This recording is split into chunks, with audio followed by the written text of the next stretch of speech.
Michael Schulman, welcome to CNN News 18. Hi, thanks for having me again. Thank you, Michael, for joining us. So you're joining us, of course, from New York, from your home. Your book, titled Oscar Wars, is a very interesting read, a deeply researched history of the Academy Awards, and it also talks about the men who shaped the Oscars. You know, today we'll be talking about your Oscar predictions for the 97th Academy Awards. But to start with, I'm very keen to hear how much impact the LA wildfires had on this year's Oscar voting, considering that many voting members were affected by the fires. Yeah, I know it was really devastating. And, the Academy is a international group, but of course, so many people are based in Los Angeles. Um, uh, friends of mine lost their homes. It was just terrible, and put a damper on this season of celebration. What happened was they were in the middle of the Academy was in the middle of nomination voting then, and so they delayed the deadline so people had extra time, and then they delayed the announcement of the nominations twice actually, so it ended up being about a week after it was originally going to be. But I think by now the train is back on the track with award season. Last year, when Oppenheimer was the frontrunner and it picked up 7 Oscars, how do you see this year's Oscar race shaping up? This is a much more chaotic year than last year. Last year, Oppenheimer was the front runner far and away the entire time. It was very obvious it was going to win, and it was very widely admired. This year, there are smaller movies all competing, and it's been sort of a wild ride because a lot of these movies have had little scandals pop up. The movie that got the most nominations was Emilia Perez, and then it immediately came under fire for the offensive tweets of its star, Carla Sofia Gascon. So at first that seemed like it was the front runner, then it suddenly wasn't. Now other movies are trying to get into that spot, and it's very hard to predict who will come out on top this time. Sure. There's so much attention is given to the Oscars red carpet. Hmm. The actors play a lot of importance, as do the brands. What makes the Oscar red carpet so important and special? It seems like it's even bigger than sometime Met Gala. I mean, it certainly rivals the Met Gala, but over the past 30 years, the carpet has grown and grown and grown into its own kind of show, its own ceremony, that gets so much coverage. And I think it's a big it's a big opportunity for fashion designers to show off their fashions, to partner with a star and or a nominee of some kind, and show off. I think one thing that's been really interesting in the last couple of years, it used to be all about the women and their gowns, and now I think the men are no longer wearing just normal, plain old black tuxedos. Male stars are really doing interesting stuff. I mean, look at Timothy Chalamet. He's a very interesting dresser, and I'm sure we'll see him in something unexpected, as well as other male stars. So, it's become quite a thing, and it's of course now become almost industrialized. Like there are stylists and brand people, and um, like these are now, you know, very lucrative deals that the wearers make with fashion companies. Okay, let's start with your Oscar predictions. Which film out of these nominees will take home the Oscar in the Best International Feature category? The nominees are Emilia Perez from France, Flo from Latvia, The Girl with Needle from Denmark, I'm Still Here from Brazil, and The Seed of the Sacred Fig from Germany. This is one that has really been tough because Emilia Perez was such a, it got the most nominations with 13 nominations, but then it's had a fall from grace. And I think that I'm Still Here from Brazil is going to win. It's a really beloved movie. It has a huge, passionate fan base in Brazil, and it's really caught on. It was nominated for not just international, but Best Picture and Best Actress for Fernanda Torres, and so I think there's a lot of love for that movie. You know, Emilia Perez still has a chance, almost like maybe a consolation prize. You're not winning Best Picture, but you could win this. But I don't know. My sense is that there's more love for I'm Still Here. Let's talk about the best song category. The nominees in this category are the songs are Never Too Late from Elton John, Never Too Late, uh, El Mai from Emilia Perez, Mi Camino from Emilia Perez, The Journey from the 6888, Like a Bird from Sing Sing. I think it's going to be El Mal from Emilia Perez. You know, people don't love the songs from Emilia Perez, but that one I think is the one song that people think is like a really good musical number. Um, you know, Mi Camino is the song in Emilia Perez that Selena Gomez sings, but I just don't think it's as good a song. So I would say El Mal, and I think this is a place where the Academy is going to want to give something to Emilia Perez. And it's also Carlos Sofia Gascon, The Problem Child, has nothing to do with it. It's sung uh, by Zoe Saldana. Who do you see as the winner in the best animated feature category? Out of these films, there's Flow, Inside Out 2, A Memoir of a Snail, Wallace and Gromit, Vengeance of Most Foul, and The Wild Robot. My hunch is The Wild Robot. It's just a very sophisticated, very well made, very touching movie that has really caught on. You know, Flow is an interesting movie if you get to watch it. It's, you know, a Latvian movie that's done with sort of open source animation code, and it's sort of a little bit more digital looking. But it's a very inventive movie about like a cat and other animals in a post-apocalyptic flooded world. That's been a really beautiful. It's a really beautiful movie, but I think The Wild Robot is a little more polished, a little more mainstream. Um, so I tilt slightly toward that. Now, moving on to the acting honors, how do you see the best supporting actress category? The nominees here are Monica Barbaro for A Complete Unknown, Ariana Grande for Wicked, Felicity Jones for The Brutalist, Isabella Rossellini for Conclave, and Zoe Saldana for Emilia Perez. Zoe Saldana gave a very memorable performance in Emilia Perez. Yeah, I think this is Zoe Saldana, and you know, she's been winning everything in this category for Emilia Perez. And the only footnote is that it's not really a supporting part. She actually has more screen time than Carla Sofia Gascon, who's in the lead category. This is total category fraud. We'll also talk about this in Best Supporting Actor. There's a lot of that. I mean, also in this category, Ariana Grande is the co-lead of Wicked, but you know, what the studios strategically try to push people in supporting so that they can get more nominations and more wins. It's not the fairest thing, but that's how it is this year. So I think Zoe Saldana will win it. And also, I think this will be the biggest prize for Emilia Perez. I think this is going to be a place where people want to award the film, and she is sort of untouched by the you know, the offenses of her co-star.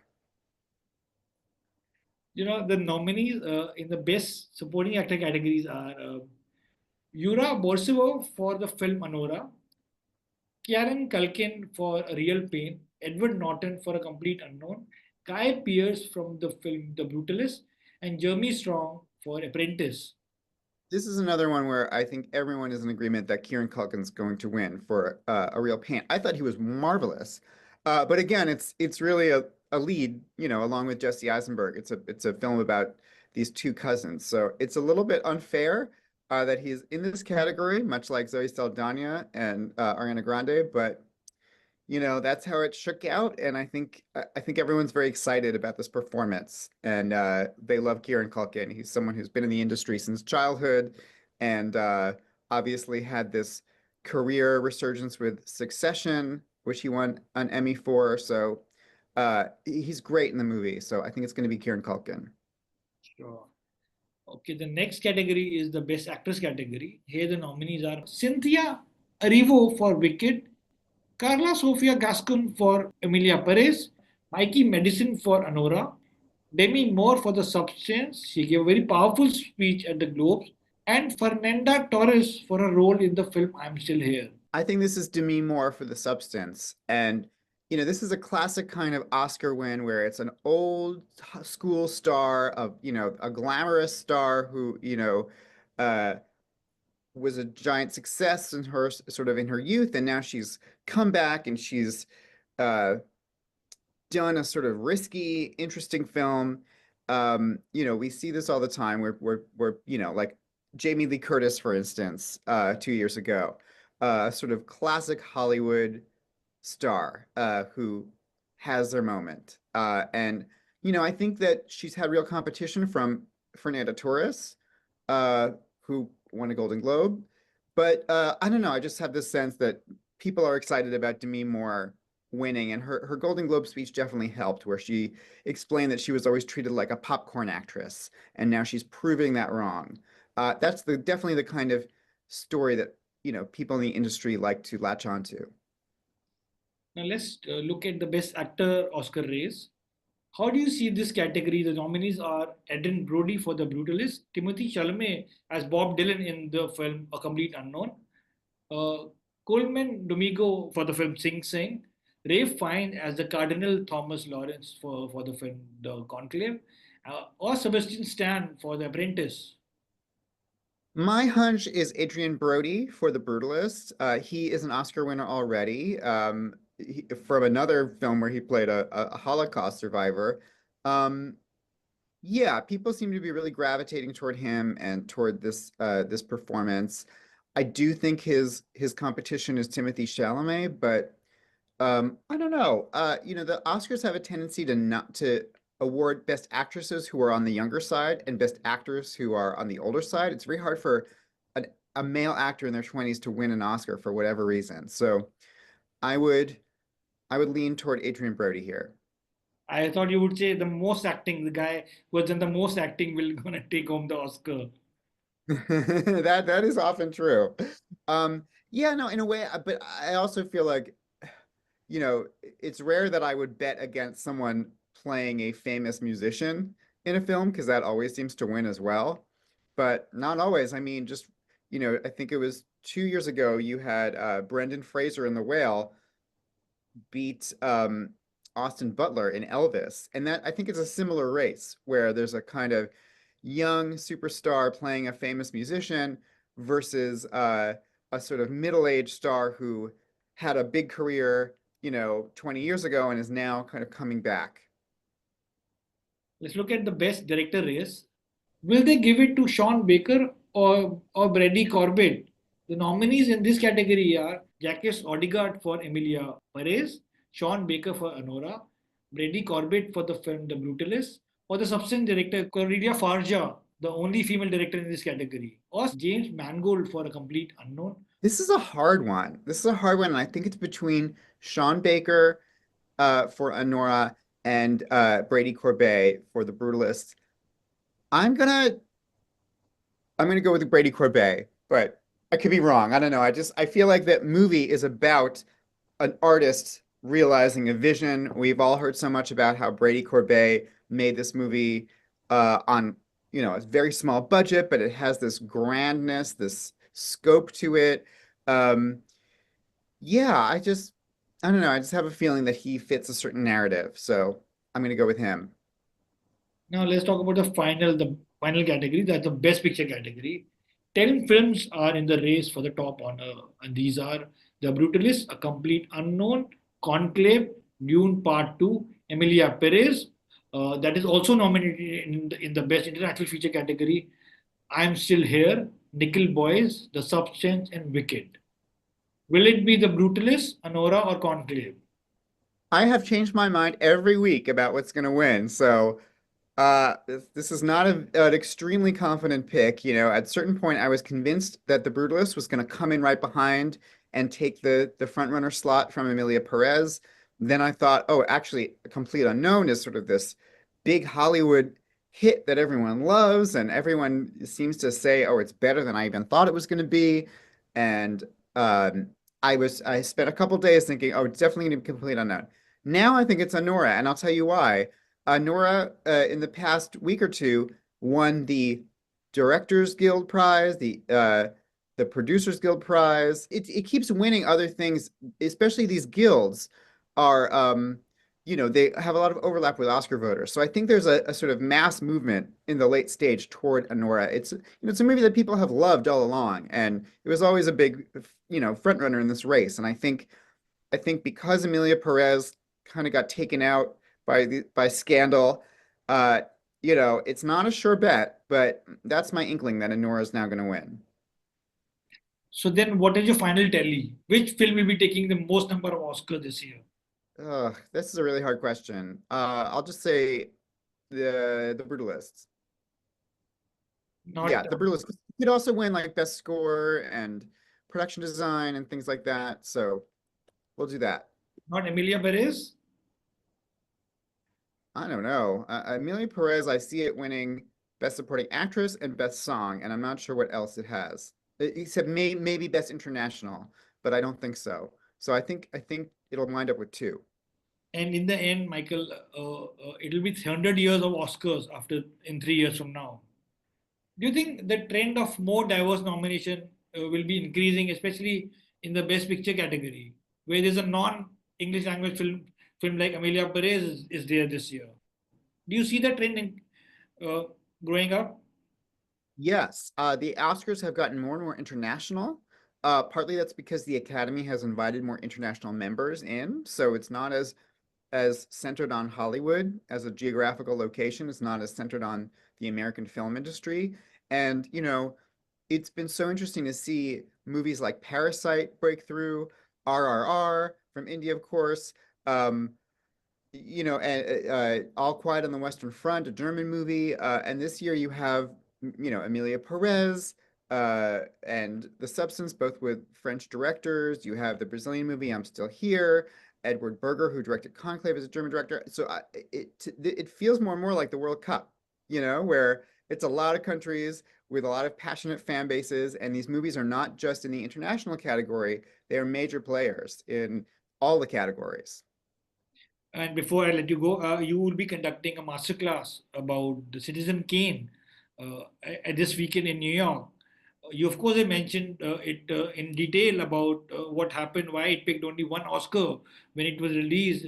It was, I think, during Second World War, and the film is, of course, considered one of the greatest films of all time.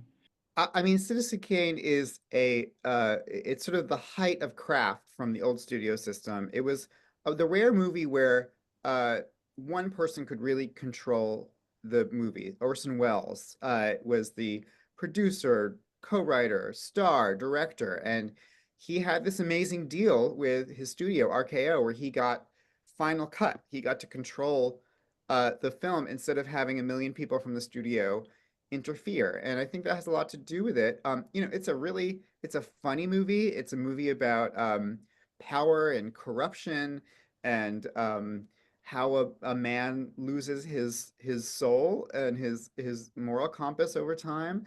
And it's sort of a technical marvel. The things that they did with the camera are so innovative.